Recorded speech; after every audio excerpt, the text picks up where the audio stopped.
This is Jack, and here we are, beginning with the history of man, interview 1, the expansion. Let's begin with the primary players within existence, within the creation of existence in its entirety, which are and have been the Anunnaki, the known reptilian race. And the one being that has been the primary point within that race, within the creation of existence in its entirety, known as Anu, the mastermind behind it all, so to speak. So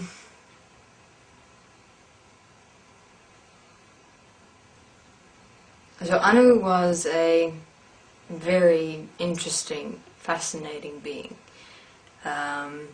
He had a very distinct ability to manipulate situations, beings, in such a way as to be able to manifest, create, and get exactly what he wanted. And it wasn't some gift. It was simply within his very nature of confidence within who he was. And he had a very particular way with words and the sound within which he spoke those words. In other words, he was, for example, able to let's say he required a being for a specific task, then he'd have the nature of the task that he'd required to be done, but then he'd manipulate the being in such a way to create the task to be something completely different for the being, and make the being believe that they'd be doing a particular procedure when the task had nothing to do with the procedure. But inadvertently the being was actually doing what Anu wanted, without the being even knowing it. And that's basically how Anu did what he had done, and why he achieved in doing so. He could create a world or a reality in a being's mind, while having them do his work for him without them knowing it. So that's one of Anu's primary abilities that made it possible for him to be able to remain in his stance of godhood, dominance, control, and power throughout time. Since the beginning of him deciding to create a world on earth with a design known as the human being, as his slaves. So initially, the human design was created within the principle of slavery.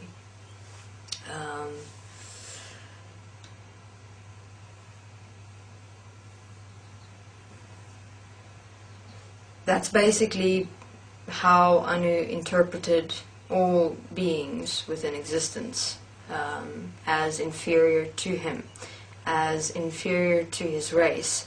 So within that interpretation, within that view, within that perspective, inadvertently that implies that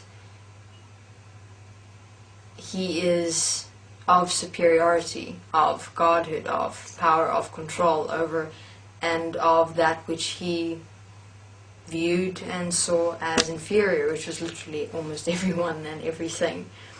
And he believed that view, that interpretation of himself and his race to such an extent that he became that. And he lived that.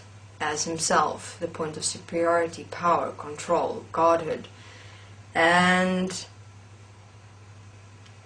because of that, because he lived that expression so absolutely, he was feared extensively and never questioned.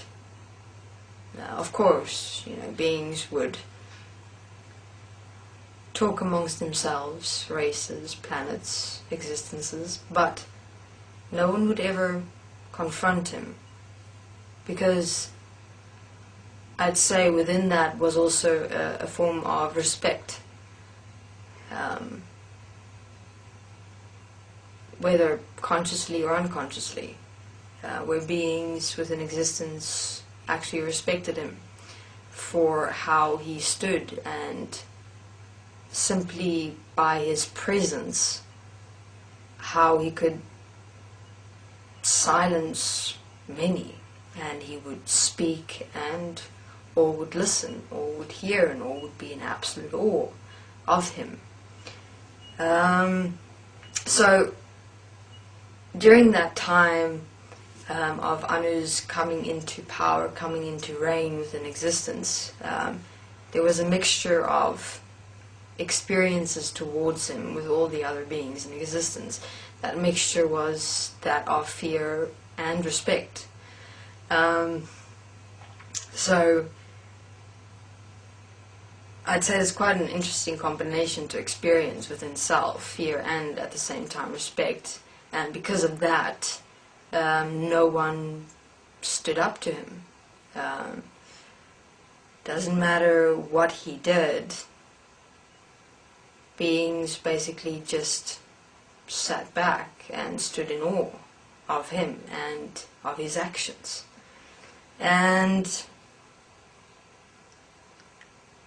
that also one of the reasons why when Anu got to the point of literally taking over existence, no one did anything. Everyone basically submitted to his actions. That submission to his actions have been, from a certain perspective, so practiced into them, into all the beings in existence, because throughout Anu's presence within the interdimensional existence, before he took over completely, everyone always submitted to his actions. No one ever stood up. That's why no one actually stood up when Anu took over existence. Alright, we'll continue in the next interview. Thank you.